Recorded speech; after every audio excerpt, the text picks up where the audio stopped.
I guess there is questions from the audience. Maybe somebody would like to ask something about your experiences. Hello, my name is Sandra, and I was just looking at this photo, and I been in contact with Calum too. So this was an award ceremony, but you refused to get the award. Basically, you took the award and said, "Well, we keep it for you. You add and we give it back to you." Can you tell me a little bit about the background and the reasoning for this? So this is at the UNEP, the UN Environment Program. They always give some awards.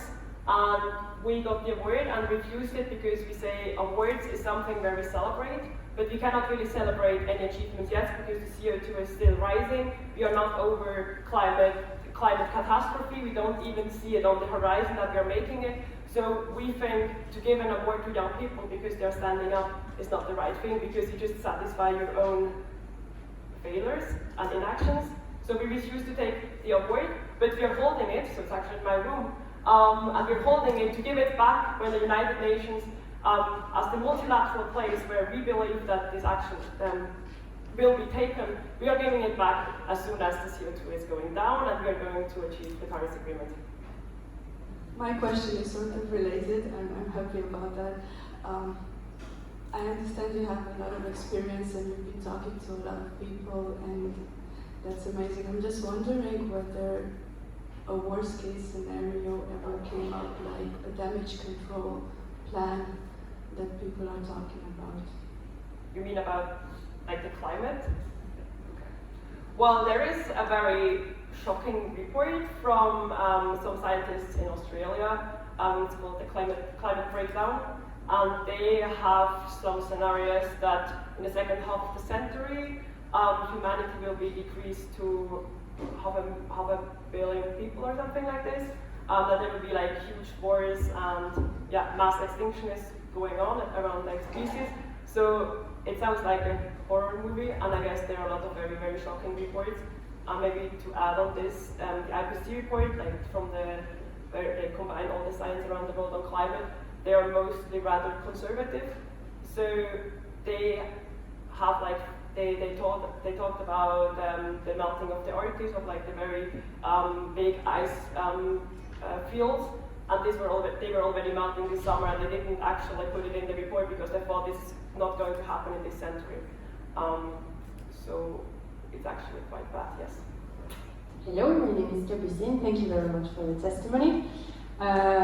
Coming from the corporate world today, I saw in your testimony many pictures from international cooperation and organizations, and I really do believe in cooperation between public and private area. And maybe among all the decision makers that you met, among the, let's say, CEOs, if you met some, according to you, what is the major thing that avoids large cooperation to actually take a green path, let's say? They were not in the slides here, but I meet very often with like CEOs from very big companies. But very often they don't understand the urgency we're in and the scale of action we have to take. Maybe a small example, I was talking to the CEO of the Starbucks a couple of months ago, and then he was telling me like how amazing it is that they run all their shops now with like renewable energy, and that they will actually ditch like the straws. But what is about ditching straws if your cups are still made out of plastic? I mean, like, this is not the action we need. And very often, or also like in the finance sector, they tell me like how amazing they are if they have like these green bonds now, which is like 0.1% of their whole portfolio, which is going to green investments.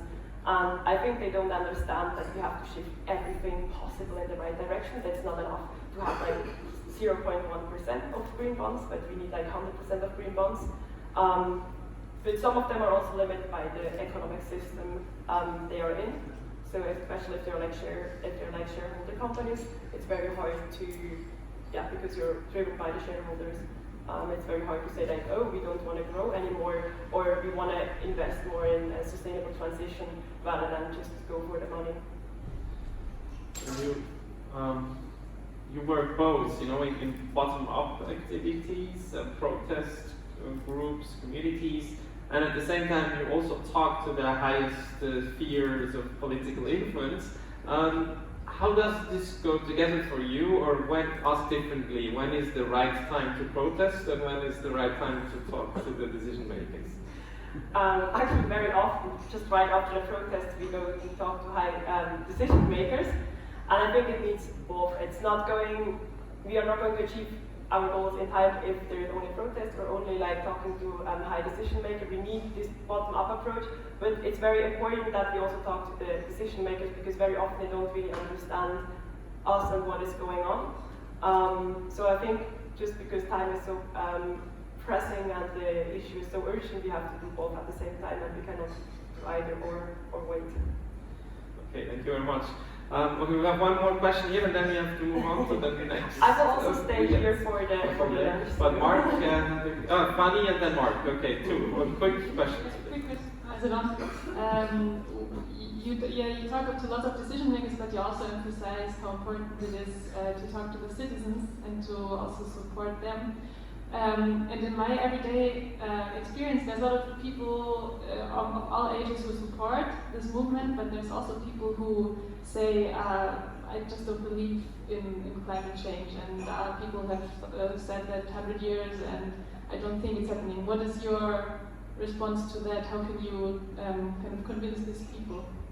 As I'm very often in the media, like always I get like some emails and even letters and say like, oh, you're not right because I don't believe in it. I don't have the time to talk to people who don't believe in climate, because climate change and the crisis is a fact, and if someone doesn't believe in it, is also not believing if you're showing them the right numbers. So if someone talks about beliefs, then I think it's a very lost case, and you shouldn't waste time to talk to these people. I'm very fortunate also for the transition, we don't need everyone on board. We don't even need half the people on board. There are like a lot of studies that we need 3.5% of people on board committed to change. So if there are people who don't believe in the science, then just let them go. Yeah, so I'm taking a quick question. You're saying that you're like in this bottom-up movement, like you're protesting, and you're also talking with decision makers, and you are saying like that decision makers, they are kind of not understanding the problem.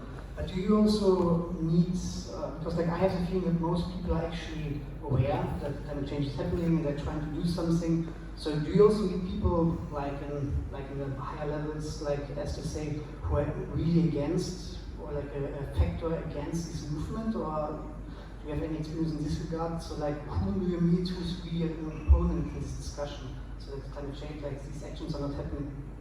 Well, I bumped into Mr. Trump. I don't think he is like on our side, but I was not talking to him. I would say mostly decision makers are aware what is happening. They know that they have to do something, but it's about like pointing fingers at each other. No one wants to start boldly. So the least developed countries show like, oh yeah, you from the global north have to start. Others say like, yeah, you have like. You should start. So they are all aware, I would say, or most of them are aware, but it's refusing to take responsibility and start boldly and take the urgent action, because at the end everyone has to change. So it doesn't matter who is going to start, because when everyone has to change, you can start or you can be second, it doesn't really matter.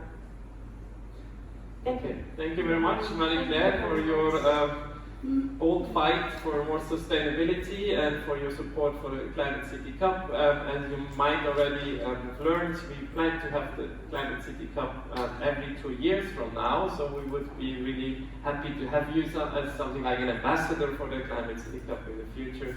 And thank you for being here, and enjoy the rest of the day. Thank you. And we also have a certificate to you. So was the first prize. It's the Distinguished Climate City Cup Award. But because you're on our side, so we would like to provide you with this, and it is very symbolic. But thank you for coming. Thank you so much. And you can certainly give it back to us once you achieve the goals of the Climate City Cup. No, I'm not giving it back. I think like you are already fighting very hard to make a real change happen. So.